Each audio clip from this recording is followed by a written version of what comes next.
18 का बी पर ध्यान दीजिए। सवाल में है कि संजय, मनोज और शेखर एक फर्म में साझेदार हैं। वे अपना लाभ हानि 1:2:3 अनुपात में लाभ बांटते हैं। 31 दिसंबर 2022 को उनका चिट्ठा दिया हुआ है। लायबिलिटी साइड में कैपिटल है तीनों साझेदार का, जनरल रिजर्व है 18,000 और क्रेडिटर है।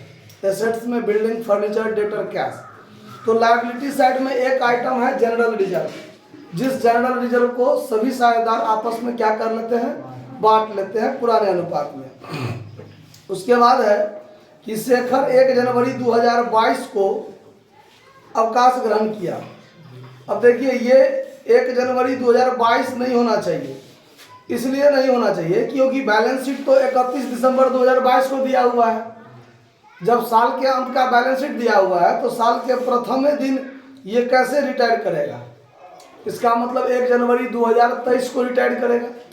जिस तारीख को बैलेंस शीट दिया हुआ है उसके उसी दिन रिटायर करेगा या उसके ठीक अगला दिन रिटायर करेगा, यही होगा ना। तब नया फर्म का बैलेंस शीट बनाया जाएगा। चलिए, शेखर को दी जाने वाली राशि उसके ऋण खाता में हस्तांतरित की जाती है। आपको बनाना है पूंजी खाता। तो पूंजी खाता बनाने से पहले आपको एक वर्किंग नोट करना पड़ेगा। क्या? तो ओल्ड रेशियो ऑफ, साझेदार का नाम क्या है? संजय, मनोज, शेखर। संजय, मनोज एंड शेखर। इसका लाभ बांटने का अनुपात 1:2:3 है। रिटायर करता है कौन? शेखर। तो यहां लिखेंगे Shekhar is retiring partner. Shekhar is retiring partner और उसका हिस्सा कितना है? 3, यानी 3/6। सवाल में दिया गया है कि total goodwill of the firm, यानी फर्म का गुडविल जो है, total goodwill of the firm वो 30,000 है। इसका मतलब जो रिटायर किया है शेखर, तो शेखर शेयर इन गुडविल कितना होगा? शेखर शेयर इन गुडविल जो हो जाएगा वो हो जाएगा 30,000 गुने 3/6 मतलब 15,000। 3 दूना 6 और 2 से इसको काटेंगे तो 15,000। जो शेखर रिटायर किया उसको 15,000 मिलना चाहिए। उसको 15,000 देगा कौन? तो जो बचा हुआ है संजय, मनोज देगा। किस अनुपात में देगा? तो गेनिंग रेशियो में देगा। तो गेनिंग रेशियो के लिए नया अनुपात जरूरी है। अगर नया नहीं है तो पुराना ही गेनिंग हो जाएगा, 1:2 होगा कि नहीं होगा?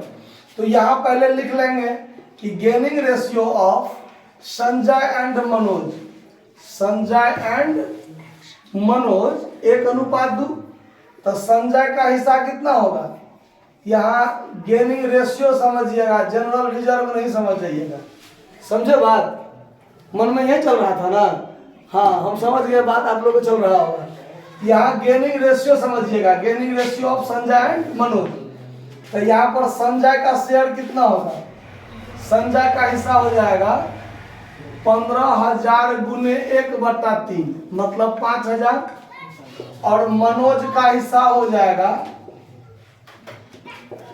15,000 गुने 2/3 मतलब 10,000। क्लियर बात? अब देखिए, अब सवाल में बनाना है पूंजी खाता। सवाल में क्या बनाना है? पूंजी। तो दोनों का पूंजी खाता एक के बार बनाएंगे, जो रिटायर किया उसका भी और जो बचा हुआ है उसका भी। क्योंकि रिटायरमेंट में क्या होता है कि जो चीज में हिस्सा होगा सबको होगा ना। कोई तो नहीं कि एगो को मिलेगा बाकी को नहीं मिलेगा। आज रिटायर किया, आज तक जो भी चीज हुआ है उसमें सबको हिस्सा मिलेगा। तो इसीलिए यहां देखिए, यहां बनाते हैं रिटायरिंग पार्टनर्स कैपिटल अकाउंट। जो रिटायर किया उसका पूंजी खाता। गौर से देखिए, बात नहीं कीजिए बैच में। DRCR और रिटायर किया है कौन? शेखर।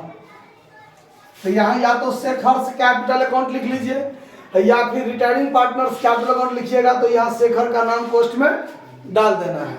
और उसके बाद एक खाता होगा remaining partners capital account, remaining partners capital account. देखिए यहाँ जो बचा हुआ है वो 2 गो साझेदार है, तो दोनों का अलग अलग होगा अमाउंट। इसमें तो नाम देना पड़ेगा पार्टिकुलर, ये संजय और ये मनोज, पार्टिकुलर संजय मनोज, ठीक है। अब देखिए सबसे पहले बैलेंस शीट के लायबिलिटी साइड में पूंजी दिया हुआ है, तो पूंजी को हम सबसे पहले क्या लिखेंगे, बाय बैलेंस बीडी। तो बाय बैलेंस बीडी कितना होगा, देखिए शेखर का है 16,000, तो शेखर वाला 16,000 यहाँ देंगे, और यहाँ भी होगा बाय बैलेंस बीडी। तो संजय मनोज का, तो संजय का 24,000 और मनोज का है 20,000। समझ में आ रहा बात, कोई दिक्कत इस बात को समझने में।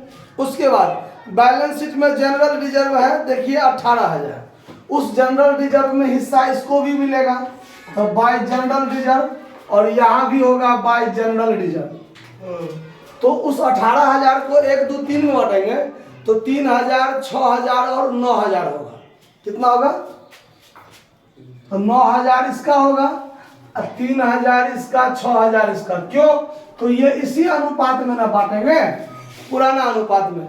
तो 3, 2, 5, 1, 6 से भाग दीजिएगा तो 3,000, तो 1 हिस्सा 3,000, 2 हिस्सा 6,000, 3 हिस्सा 9,000। तो शेखर सबसे अंतिम साझेदार है, तो इसलिए यहाँ पर होगा, ठीक है। उसके बाद रिवैल्यूएशन अकाउंट तो नहीं है, रहता तो उसमें भी प्रॉफिट लॉस होता तो देते यहाँ पर। चलिए अब है क्या, गुडविल में हिस्सा, बात पर ध्यान दीजिए। ये जो गुडविल में हिस्सा है 15,000, ये किसको मिलेगा, शेखर को मिलेगा।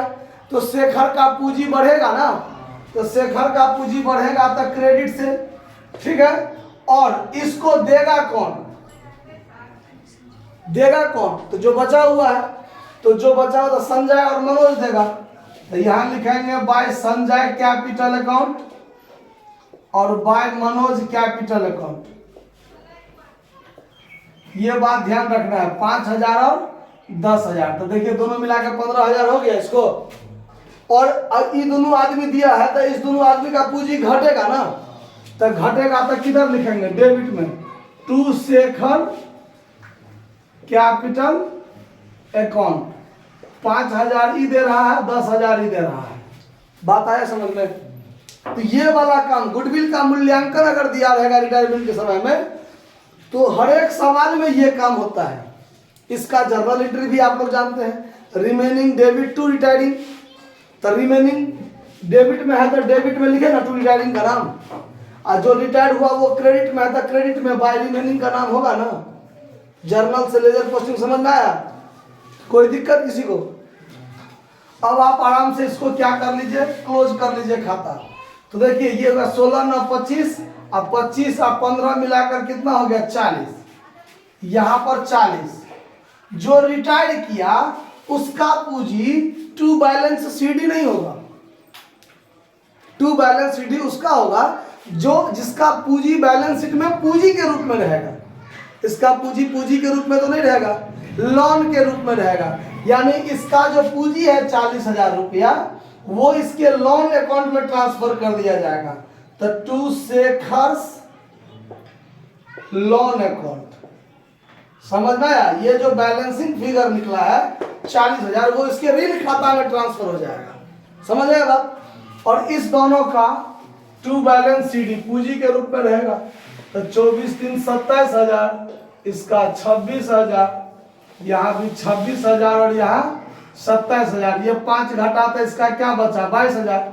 इसमें 10 घटा तो 16,000। ये हो जाएगा टू बैलेंस सीडी। अब ये जो शेखर्स लोन अकाउंट है, अगर आप इसका भी खाता खोलना चाहते हैं तो खोल सकते हैं।